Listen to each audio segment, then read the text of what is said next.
Good afternoon. Today is July 17th, 2024. My name is Atima George. I'm a Green Fellow with the American Folklife Center, a division of the Library of Congress. Today I have the pleasure of interviewing Mrs. Dehab Ghebreab. Welcome, Dehab. Thank you, Atim.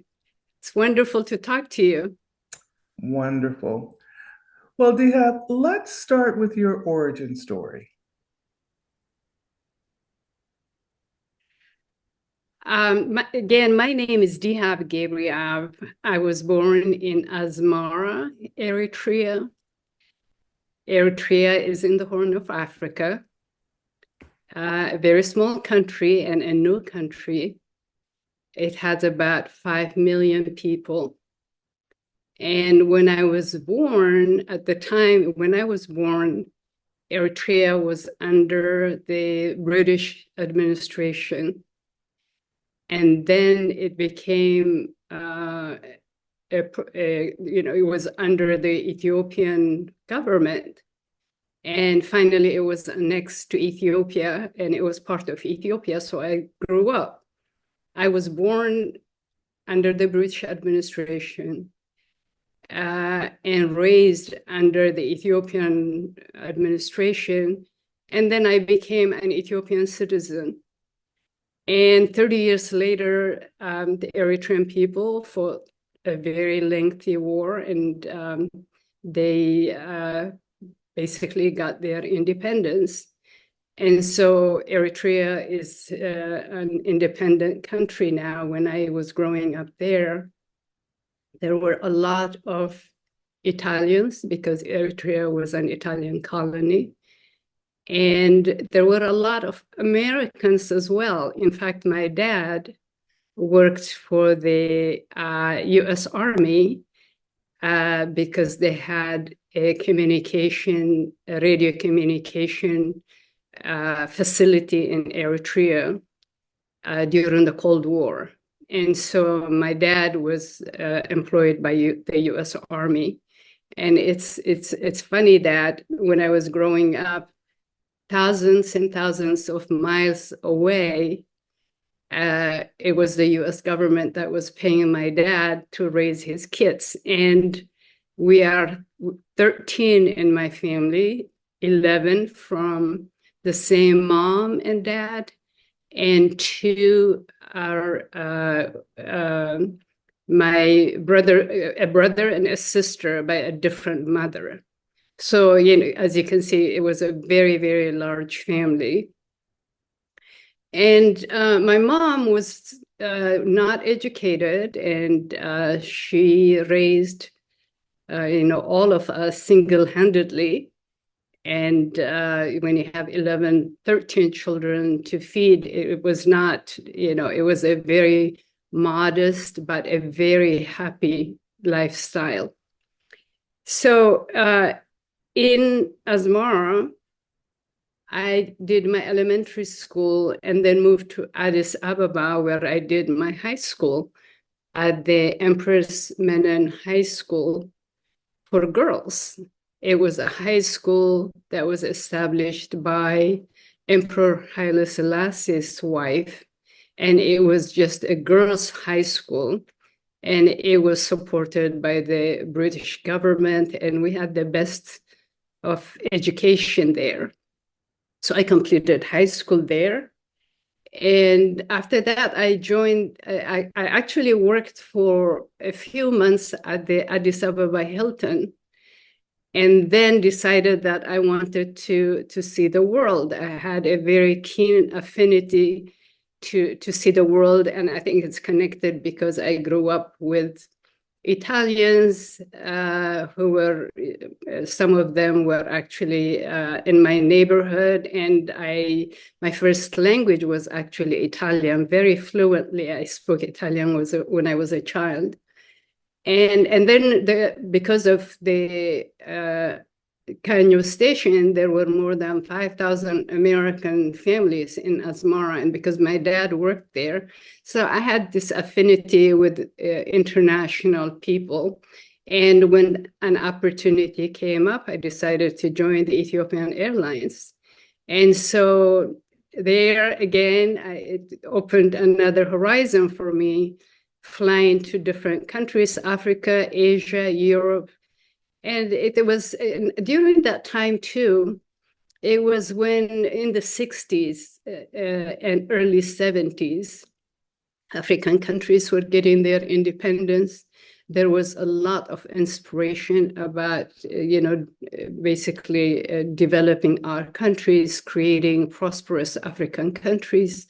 And we were aware about President Nkrumah, Nyerere, Kaunda, Sekou Toure, and then Mandela. So we were in tune with what was going on, not only in Africa or in Ethiopia and Eritrea, but the rest of Africa as well. And so when I was flying with Ethiopian Airlines, I used to go to very different African countries, and you could see young people highly driven and inspired to develop their countries and to, prosper. And many came to the United States to pursue their higher education. And my fiance then also had come to the US to pursue his education. And I worked as a flight attendant for a few years, for less than 2 years, and decided to join him and go to college here. So I did my undergraduate studies at the Lincoln University in Jefferson City, and then I did my master's degree. I did my undergrad in journalism and master's degree in political science. And although I dreamed that to go to college and pursue an advanced degree, it was quite unique in my family, because I was the first to earn college degrees, not only in my immediate family, but in the village where my father came from.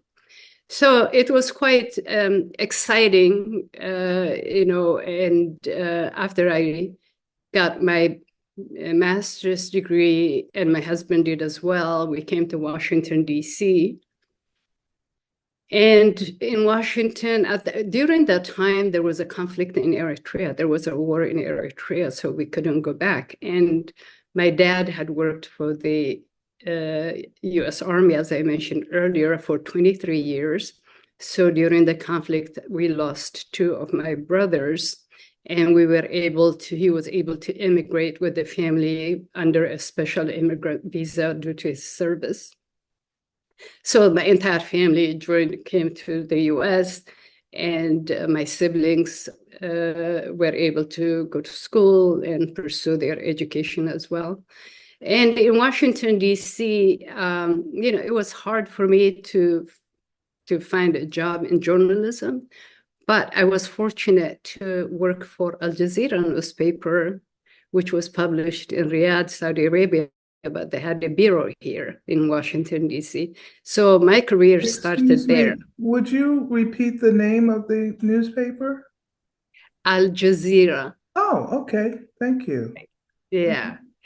And then following that, I worked for Mass Transit, which was a magazine on mass transportation.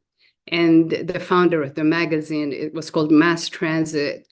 And the founder was the Secretary of Transportation, I think under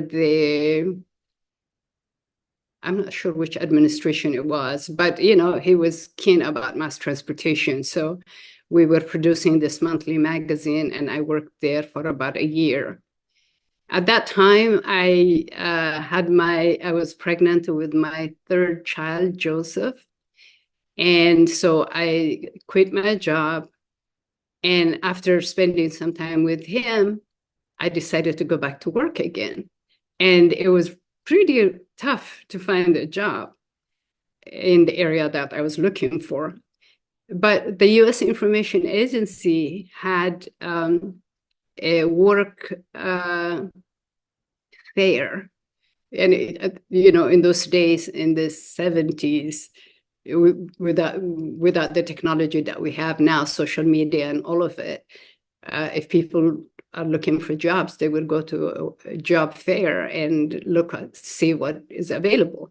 So I was looking, and this lady from USIA looked at my resume, and she said, you have a master's degree, and I don't have those kinds of jobs now. But she gave me some ideas as to what to do. And I told her I was willing to take any job, clerical position, whatever it is, because I needed a job at that point. And she said, "Are you sure you want to do clerical work, administrative?" I said, "Yes, I'm ready to do it." And then gradually I'll go to whatever direction I decide to go. And so she offered me a job. It was a clerical job, a secretarial job for the Fulbright Teacher Exchange Program. That's what I started. Fulbright Teacher Exchange Program, we facilitated exchange programs for teachers from like 30 countries, predominantly European countries. And it was a fun job. I traveled to Europe quite a lot. I traveled within the US. So that secretarial job eventually became a stepping stone to professional work. So I became a program officer. And then I stayed there for about 13 years, and I was the deputy branch chief by the time I left. And then joined the Foreign Service. So that's how I got into the Foreign Service. Would you tell us a little bit about the nature of the work you did as the program officer and the deputy branch chief? So USIA had an office in Southwest DC, and we facilitated, PD programming. USIA was the home for public diplomacy and exchange programs as well. So we had all the academic programs, including teacher exchange programs. So the teacher exchange program, we would recruit American teachers from all across the country who are interested in going abroad to exchange their assignments from a teacher from the UK, Germany, France, and other countries. So there used to be approximately 300 plus. It went up or down depending on the year, but about 300 teachers exchanged their positions, including housing, to come to the US. For example, an a British teacher would come to the US. She could be teaching elementary school or math or science or music, would exchange positions with a US music teacher, for example. And they would exchange their homes too. The British person would come and stay in the American teacher's house and vice versa. And they would do that for a year. And this program started sometime in 1940, after Second World War, just like the Fulbright program, to increase mutual understanding. And so it was intended, we live in a different world now with social media, with technology. Everything is at the tip of our fingers. When that program started, the teachers used to take a ship to go to Europe, and Europeans would travel on a ship to come to America because flights were so expensive. So the program still exists in different form, but from secretarial position, which was GS3, I think, I moved on to professional 7, and then 9, and then 12, and 13, and I became the deputy branch chief. And it was just incredible. The experience was great. We were doing public diplomacy work, although we stayed in the US to do it. It's just like the civil servants who don't, are not stationed abroad, but they stay here and support all the programs that we do. Wonderful. Will you tell us a little bit about transitioning into the Foreign Service? So transitioning into the Foreign Service, my transition, I had taken the Foreign Service exam. I was getting ready to do all of those things. But in 2000, in 1999, 2000, the State Department had a lot of shortfalls in staffing. And so some of us, so they were encouraging civil servants who were already doing PD work to consider transitioning to Foreign Service. And so I got my first assignment to go to Nigeria through that process. And then you take the rest of the procedures, the exam, the written exam, the other exams that they offer to finally transition into the Foreign Service. But that's how I entered the Foreign Service. And after I joined the Foreign Service, I had already taken the exam. I had passed already, but I was in the system already. And so transitioned into the Foreign Service and served in PD Cone, served in Nigeria for 7 years, 3 years in Abuja in the early 20s, and then 4 years in Lagos in 2012, from 2012 to 2016, and also served in Zambia for 2 years, in Ghana for 3 years, in Liberia for 3 years. So that has been, I didn't do any Washington assignments because I had 13 years of Washington assignments doing PD work already.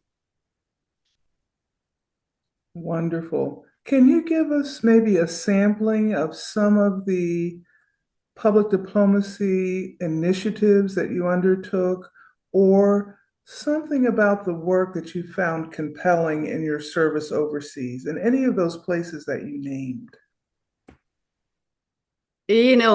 Every day in the Foreign Service work is exciting and compelling because you leave your home, you leave your network, you leave your family behind for the most part. Your immediate family, of course, for the most part, they can travel with you, they can be with you.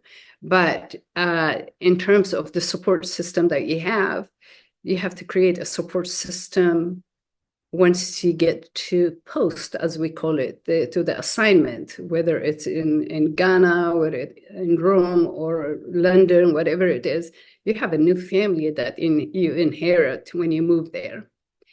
Initially, it's tough at the beginning, but once you know the system and the structure, how it works, it becomes a routine. And as you know, PD work in Ghana and PD work in London is pretty much the same kind of work, but the culture is different. You deal with different kinds of people. But for me, the most exciting and compelling and testing work has been, in Africa with the LGBTQ people. And we had, in Africa, African countries, African people are very conservative, and that issue is very, very, very new to them. But there were 2 situations where I was, I had to deal with the issue. One was in Liberia, where LGBTQ people were being attacked by the police. And we knew about it. we had heard about it. And I was very close. I had a very close relationship with the Minister of Information in Liberia at that time. And so I requested a meeting and, sat down with him to tell him what we were hearing and that it was unacceptable and that the U.S. Embassy was aware about it. And we requested that he take action. I personally did that. And I had the blessing of the front office to go and talk to him about this. And he said he had heard press reports about several locations where that had happened. And he said the government of Liberia will take necessary action. And directly said, we don't condone this behavior in our country, but they should not be attacked. That was his way of saying it. And he released a press release. He wrote a press release informing the security people that they should be protecting all Liberians. And this group of people should not be attacked. I thought that was a remarkable action by the information minister, despite the fact that even they had reservations even talking about these matters. He was able to take action. We also had a young woman in Lagos, LGBTQ, a Fulbrighter, a researcher who came to Lagos. And she was actively involved in the LGBT community. And in Nigeria, too, I mean, they were being attacked.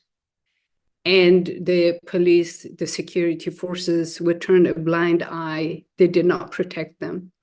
And this young woman, she was scared for her life. And they knew about her, too, and that she was targeted. So we had to find a way to get her home as soon as possible. We communicated with the Home Office, with the State Department, the Fulbright Program Office, and we were able to get her out immediately. I think another very challenging situation that I faced in my work overseas had to do with the Ebola virus in Lagos.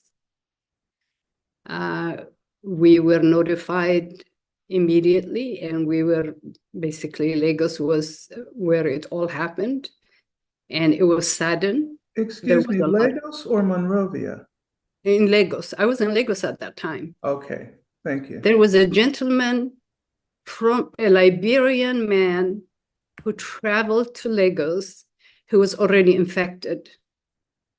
And so when he arrived there, he was sick, very sick. And the doctor, an amazing, heroic woman who took care of him, died because of the infection she got from him. And so it was a few people. And when he arrived to Lagos, he knew he had it. He was infected. But he also traveled to Port Harcourt without notifying anybody. He was basically running away from, it was fear. He knew he had it. People were already dying in Liberia in large numbers. But he did not consider that, he was spreading the disease. So anyway, the Consul General and myself and our ambassador from Abuja came down, and that was our number one focus. There was fear from within our embassy community as to what might happen.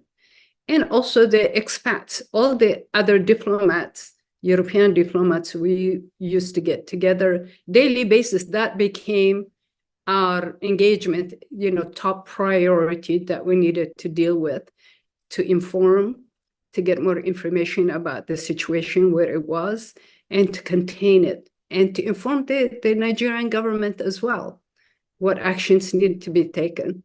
And the CDC was at the center of it.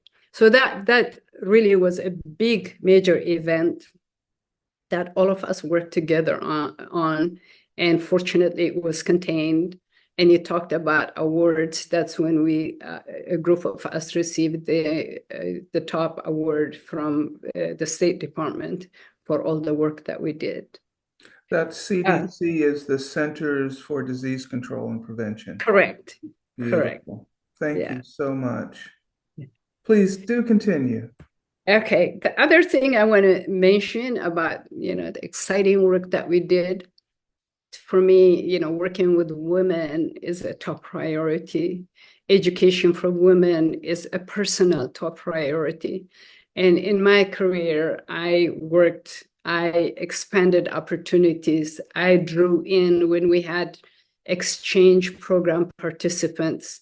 I made it clear to my staff and to everybody involved that we need to look at women very closely, despite the belief or the bias that women don't have what it takes to do it.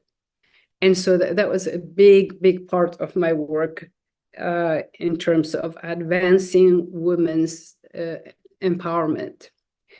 One more thing I want to mention, and election-related programs too, in Nigeria and in Liberia. I worked with the news media very closely to, invited trainers to come in to help Nigerians or Ghanaians or Liberians on, how to effectively cover elections so that, there would be fair and transparent elections to meet the desire of the people. And so I did quite a lot of work with young people in that area. The last thing I want to mention is, I don't know if you're familiar with the Carrington Youth Fellowship Program in Lagos. This is a program. Ambassador Carrington was a Black prominent leader who was assigned as an ambassador to Liberia in the 70s or 80s, I believe. Excuse me, I think that was Nigeria. Nigeria, in Uh, Lagos. Did I say Liberia? In mhm. Nigeria, yeah, in Lagos. And so young first tour officers in Lagos, Lagos is our function in terms of diplomacy in Lagos was mostly commercial business and visa processing.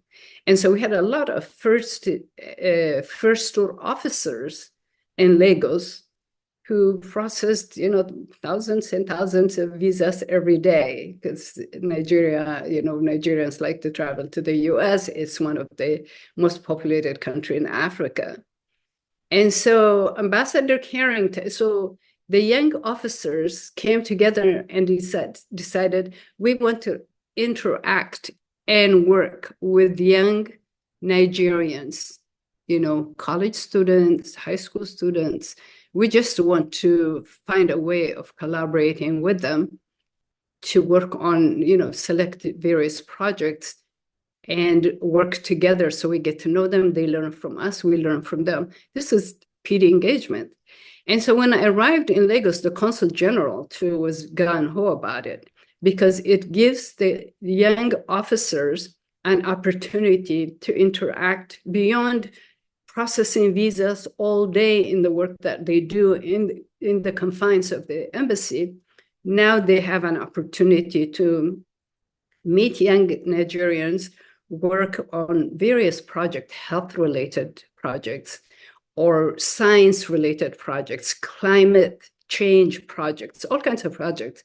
So when I arrived at post in Lagos in 2012, the consul general said, this is a great program. And the work that they're doing is public diplomacy related programs. So I'd like you to make it your priority, work with them, encourage them. These are first tour officers. They process visas, they go home and they process visa all day. They don't have any, interaction with the rest of the Nigerians. And please work with them and find a way to find PD money towards that, because it's basically PD engagement and it will only enhance the programs that we were doing. So I did, and incredible work was done, and it continues to today. It's now, I was there in 2012, and I pulled it to PD so that we could provide resources for women's engagement, for example, empowerment, or clean water projects, or encouraging middle school students, working together with them, directing them. So that program is still going on, and those are a few programs that I want to mention about. Beautiful. May I also ask you about a program I know that you were involved with here stateside? It was Which one? the Zambian orphans? So in Zambia, Zambia was quite tough because they had a very high level. I was there from 2005 to 2007, and the HIV/AIDS was prevalent. You had a lot of orphans.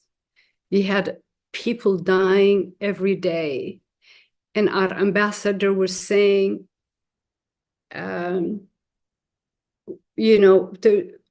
project, like development projects, any other projects, it didn't make sense if people are dying in masses.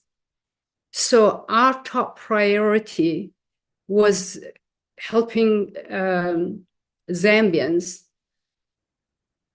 get over the infection rate, or mitigate the infection rate, and increase awareness, and increase the funding that's needed to support those who are already infected. So in Zambia, it was a very rough time. There wasn't a day that went by without, even in my office, my staff, they would have families dying here and there, extended families. So it was a very rough situation in Zambia. But I'm very happy to hear now that things have improved significantly over the years. Thank you for that.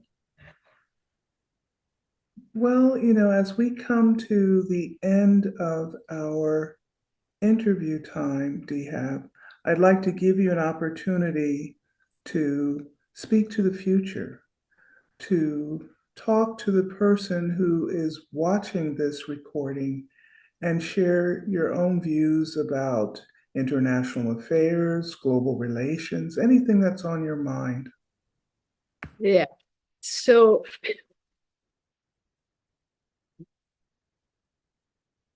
there are two things that I want to mention, that, diplomacy is glorified. When you say I'm a diplomat, it's like a big deal, and it is, and I feel it. But there are quite a lot of challenges there too. I want to mention one situation, and anywhere in the workplace, there are biases and there are issues that we have to deal with. And there was one particular situation for me that was very difficult, but I survived it and I thrived. And I just want to share it for anybody who, young people who might be interested in the diplomacy, they need to know that there are challenges too. And there are biases too. In this particular situation, I went to post, and the front office decided to put a junior officer, a second tour officer, and I was already, very advanced. I was at two, I believe, at that time, FS2, to be in charge of public diplomacy. And when you find situations like that, And these are Black officers too. The front office officers who decided to do that were Black,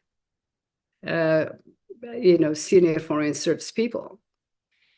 And I felt that, my choice was either to curtail or to stay and just be happy doing the work that I do if there is no interference in what I want to do. So I made it very clear. And also the second important point was I didn't want to be rated by a junior officer, my junior.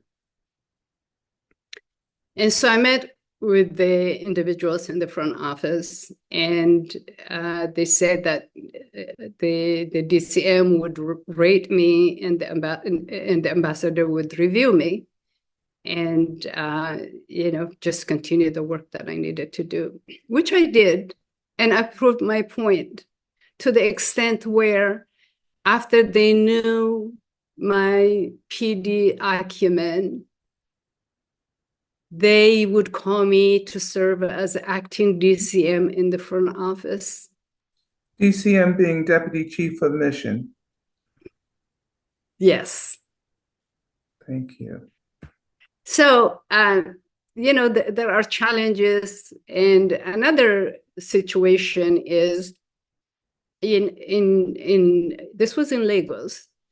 On D-Day, the British High Commissioner would invite, in that case, invited all the European diplomats and other diplomats to a D-Day celebration.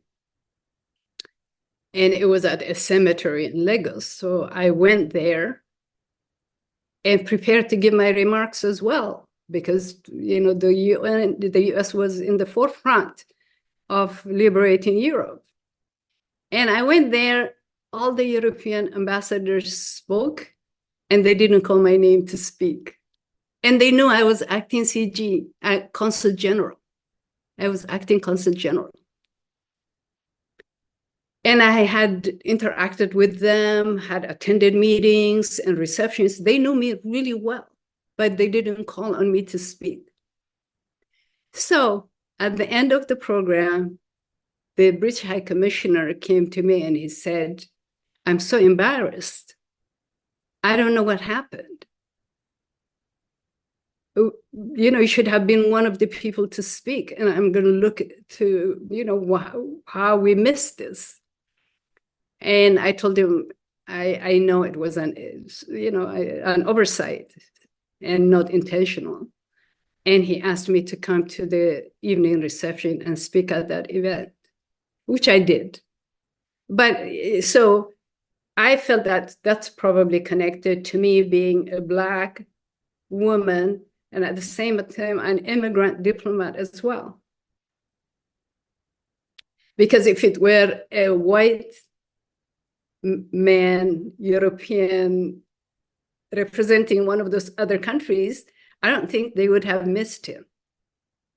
But, those things happen, and you just try to correct it and laugh about it and move on. So those things do happen. And my advice to young people is, number one, be courageous. Go out of your comfort zone. Nothing will happen. You will only learn. You grow from going out of your comfort zone. And number two, build yourself. Professional acumen is valuable in order to rise up in the ranks. Communication skills, whether you're an economic officer, political officer, public diplomacy, all of that is about communication and, explaining what the US is about, what America is about. For me, as an immigrant Black woman, to serve as a diplomat, it said a whole lot about America, about its openness, about opportunities. And so the most important thing is to be positive, equip yourself. I was able to go to a lot of training opportunities to manage up and down. And it's important to do that to succeed in anywhere, but particularly in the foreign service. And when you are among people of different cultures and languages, and there's a lot of learning that goes on, moving from an English-speaking country to a French-speaking country to a German-speaking country. I mean, you're always in the learning mode, and it's critical that you're open-minded and you're ready to do that. Finally, I want to say, as much as you work hard day in, day out in new environments, the reward matches it. There's a lot of reward, job satisfaction. And also, people pay to travel to see other countries. We don't. We just go there and, in some situations, I felt that I know more about a given country than people who live there. They're the citizens of that particular country. Even now, when I meet a Nigerian or a Ghanaian, I tell them, I've been here, I've been here, I've been there, I've been there. They wonder, really? And, they haven't done it. And so that's the exposure that you get, and the rich culture, history, and exposure, and life, for that matter. So it's a beautiful situation. Dehab, thank you so much for sharing your story and your experiences with us. It's been a pleasure. My pleasure. Thank you for including me.